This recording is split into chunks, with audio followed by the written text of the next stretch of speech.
Eto, ang init, ang gulo, at ang daming mga tao. Para kayong mga langaw na nasa palengke. Hindi ba kayong marunong tumingin sa isang tunay na alta sosyedad? Hindi niyo ba ako nakikilala?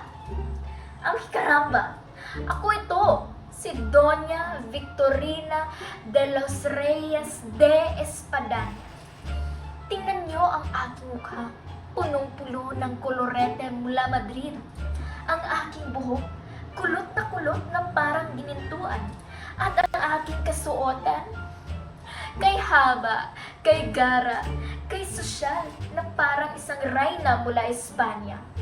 Kaya kayong mga Indyong sing-itim ng mga Aita, dapat marunong kayong yumuko sa isang kagandahan at karangalan ng katulad ko. Huwag niyo akong itulad sa inyo dahil kayo lamang ay mga hampas lupa. Naalala ko nung dalaga pa ako, ay pila ang mga lalaking nagnanais na mapasa akin. Ngunit tinanggihan ko silang lahat. Hindi ako ipinanganak para sa isang karaniwang Indyo. Bata pa lamang ako, alam ko na ang kapalaran ko ay mapakasal ng isang Espanyol. Kaya ayon, si Don Tiburcio. Tiburcio? Tiburcio! Hindi man siya kaakit-akit ng isang aktor.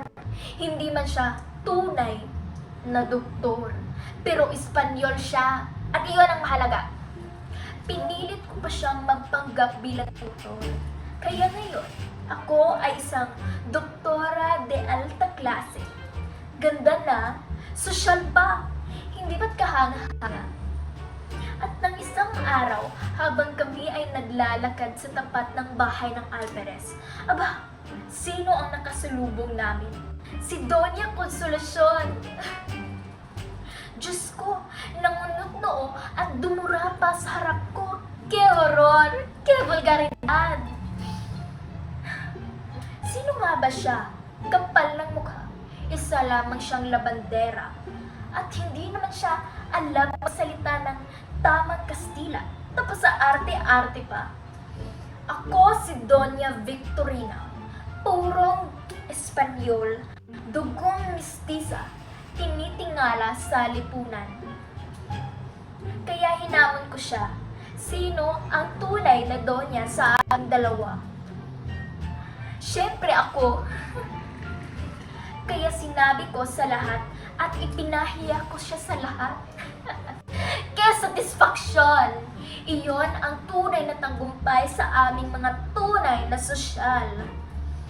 Pero bago ko siya masagasaan ng aking bibig, pinigilan ako ni Don Tiburcio at ng pari. Ayaw talaga nilang makitang isang reynang nagwawagi. Kaya kayo, kay sino kayo kakape? Sa akin o sa labanderang nagpapanggap bilang Diyosa o nagpapanggap bilang Donya? Ano?